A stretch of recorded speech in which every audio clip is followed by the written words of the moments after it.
Shalom saudara, selamat datang kembali di dalam Sela.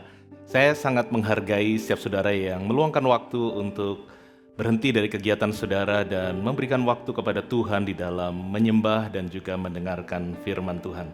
Mari kita satukan hati di dalam doa. Bapa dalam surga, kami mau menyerahkan waktu kami saat ini untuk menyembah Tuhan, untuk mendengarkan firman-Mu, untuk Roh Kudus sendiri yang menuntun kami, memimpin kami, melunakkan hati kami, sehingga setiap hadirat-Mu, kebenaran firman-Mu boleh kami rasakan, boleh kami nikmati dan mengubahkan kehidupan kami. Kami serahkan waktu ini di dalam nama Tuhan Yesus. Amin.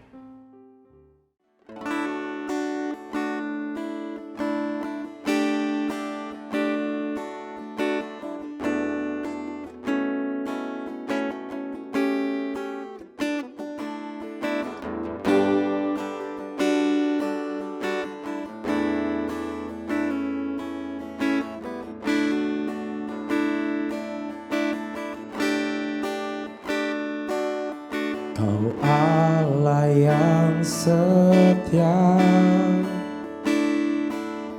Bapa yang mulia, kasih-Mu besar Tuhan. Kau pulihkan hidupku, Kaulah harapanku, hidupku dalam-Mu. Terima kasih Tuhan, Kau selamatkan hidupku.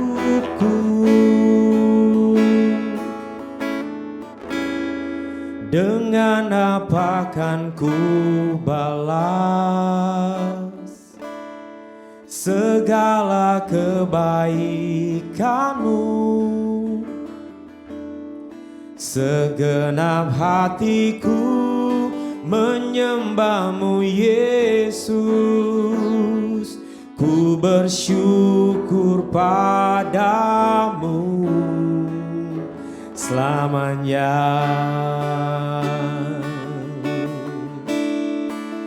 Ku bersyukur Tuhan, kami bersyukur. Oh, Kaulah harapanku, hidupku dalam-Mu. Terima kasih Tuhan, Kau selamatkan hidupku. Oh, dengan apa kan ku balas segala kebaikan-Mu? Segenap hatiku menyembah-Mu Yesus, ku bersyukur padamu. Dengan apa kan ku balas segala kebaikan-Mu? Segenap hatiku menyembah-Mu Yesus, ku bersyukur padamu. Dengan apa kan ku balas segala kebaikan-Mu? Segenap hatiku menyembah-Mu Yesus, ku bersyukur padamu selamanya. Oh, selamanya. Oh, selamanya. Oh,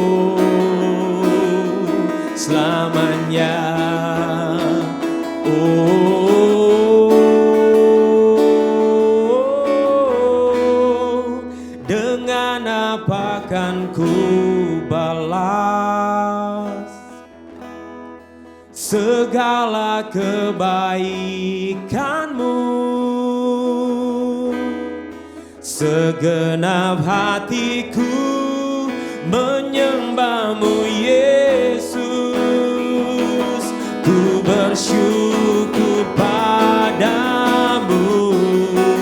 Dengan apa kan ku balas segala kebaikanmu? Segenap hatiku menyembahmu Yesus, ku bersyukur padamu selamanya. Oh, selamanya.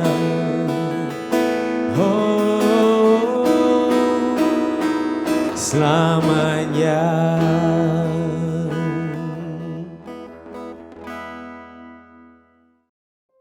Di tengah-tengah dunia yang banyak menekankan pentingnya untuk berusaha lebih kerja keras, lebih banyak uang, lebih banyak popularitas, lebih banyak ini dan lebih banyak itu, izinkan saudara saya hari ini membahas salah satu topik yang sangat penting dalam kehidupan kita sebagai orang percaya, yaitu merasa cukup atau be content. Merasa cukup sebenarnya adalah hal yang menjadi kebutuhan dasar setiap orang, namun seringkali terabaikan dalam kehidupan sehari-hari.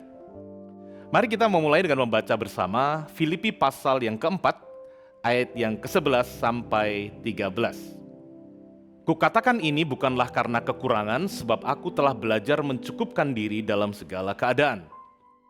Aku tahu apa itu kekurangan dan aku tahu apa itu kelimpahan. Dalam segala hal dan dalam segala perkara, tidak ada sesuatu yang merupakan rahasia bagiku. Baik dalam kenyang maupun dalam hal kelaparan, baik dalam hal kelimpahan maupun dalam hal kekurangan. Segala perkara dapat kutanggung di dalam Dia yang memberi kekuatan kepadaku. Demikian firman Tuhan. Saudaraku yang dikasihi Tuhan, Rasul Paulus menuliskan ayat-ayat ini dalam suratnya kepada jemaat di Filipi ketika ia sedang berada di dalam penjara. Pada zaman itu dalam penjara tentu saja keadaannya sangat tidak nyaman saudara, kotor, pengap, dan pasti tidak layak huni sebenarnya. Tapi meskipun demikian Rasul Paulus mengatakan di ayat 11 bahwa dia belajar mencukupkan diri atau merasa cukup sewaktu berada di tempat dan lingkungan yang seperti itu. Frasa mencukupkan diri atau be content yang tercatat di dalam ayat 11 tadi, dalam bahasa aslinya adalah autarkes, saudara. Autarkes. Kata ini berasal dari dua kata Yunani, yaitu autos yang berarti sendiri dan arkeo yang berarti puas. Jadi kata content itu mengandung makna diri kita itu merasa puas, merasa senang, bahagia dengan apa yang kita miliki dan situasi yang kita sedang alami. Merasa cukup ini tidak berarti saudara kita tidak memiliki keinginan untuk menjadi lebih baik atau tidak perlu berusaha untuk mencapai tujuan lagi, bukan. Sebaliknya merasa cukup berarti kita menerima diri kita apa adanya dan bersyukur dengan apa yang kita miliki, kita alami saat ini. Dan pada saat yang sama merasa cukup itu saudara juga berarti kita boleh memiliki keyakinan bahwa Tuhan telah memberikan segala yang kita butuhkan di dalam kehidupan kita di momen ini. Ini yang terbaik yang Tuhan kasih buat kita.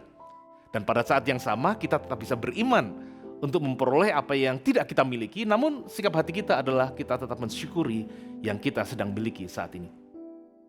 Kita hidup saat ini di dunia yang serba kompetitif, materialistis, di mana kita bisa terjebak dalam perasaan tidak pernah cukup dan mulai membandingkan diri kita dengan orang-orang lain. Kita setiap hari disuguhi, ditawari barang-barang terbaru yang keluar di pasaran, yang bisa membuat kita tergoda untuk menggantikan barang yang kita miliki, saudara. Contoh yang paling sederhana adalah mungkin HP yang ada di genggaman tangan kita. Dengan perkembangan teknologi yang begitu cepat, HP kita yang contohnya usianya masih setahun, ya, masih dikatakan relatif baru lah, masih setahun dan masih berfungsi dengan baik. HP itu yang kita pikir masih bagus, masih baru, bisa-bisa tiba-tiba kelihatan kuno dan gak up to date dibandingkan dengan HP baru yang tiba-tiba muncul di pasaran, di launching kemarin misalnya begitu. Hal ini berlaku dengan semua hal yang lain. Tetangga yang mobilnya gonta-ganti baru terus dan mobil kita masih mobil tipe lama. Teman-teman kita liburannya ke luar negeri terus, kita hanya liburan dekat-dekat saja atau boro-boro liburan. Hari liburan kita nggak bisa kemana-mana misalnya begitu. Saudara yang dikasih Tuhan, hal-hal seperti ini bisa membuat kita tidak merasa cukup. Kita bisa merasa tidak puas dengan apa yang kita punyai pada hari ini. Dan Rasul Paulus berkata bahwa dia belajar untuk merasa cukup dalam segala keadaan. Maksudnya Paulus belajar untuk merasa cukup sewaktu dia di penjara, sewaktu dia menghadapi kekurangan atau juga kelimpahan. Belajar merasa cukup, puas dan mensyukuri di waktu kekurangan, saudara, barangkali lebih mudah untuk kita pahami. Namun sebenarnya dalam kelimpahan sekalipun, kita juga perlu belajar untuk merasa cukup. Mengapa demikian, saudara? Karena kenyataannya, orang yang mengalami kelimpahan pun bisa tetap merasa kurang. Mungkin saudara juga pernah mendengar tentang orang yang hidupnya sudah kaya raya. Namun dia berkata, kalau saya dibanding dia, saya ini gak ada apa-apanya gitu. Istilahnya di atas langit masih ada langit gitu, saudara ya. Dan itulah yang membuat orang yang sudah berlimpah, sudah kaya raya, masih tetap saja merasa dirinya tidak cukup. Dan Rasul Paulus kemudian memberikan rahasia yang membuatnya bisa merasa cukup, merasa puas dalam keadaan apapun. Di ayat 13 dikatakan di sana, segala perkara dapat kutanggung di dalam Dia yang memberi kekuatan kepadaku. Di saat kita mengalami kekurangan mungkin, kekalahan, kesalahan, keterpurukan atau hal buruk lainnya, kita bisa merasa cukup dan puas dan bahagia karena ada Dia, ada Kristus yang memberi kita kekuatan dan penghiburan. Perasaan cukup itu didapat bukanlah dari keadaan kita yang baik atau kekayaan yang kita miliki, tetapi dari Kristus yang adalah lebih daripada cukup untuk kita. Untuk bisa memperoleh perasaan cukup atau puas di dalam keadaan kita baik saat kekurangan ataupun kelimpahan, kita perlu mengarahkan hati dan pikiran kita kepada hal utama yang kita miliki. Hal utama yang kita miliki tentu saja adalah Tuhan. Jika kita punya Tuhan, maka yang lain pastilah akan oke-oke saja. Sama seperti anak kecil yang jalan-jalan ke mall bersama papanya misalnya. Walaupun dia nggak punya uang, dia tidak punya kartu kredit, nggak punya kartu debit, tidak punya e-money, GoPay, kita nggak punya kris atau Dana, dia merasa cukup karena ada papanya yang menggandeng tangannya, yang jika dia lagi lapar atau ingin es krim misalnya, dia tinggal minta kepada papanya. Saudara yang dikasih Tuhan, tentu saja di dalam realitasnya tidak semudah analogi yang saya baru katakan tadi. Paulus menuliskan bahwa ia telah belajar untuk merasa cukup. Ini kata kuncinya, belajar.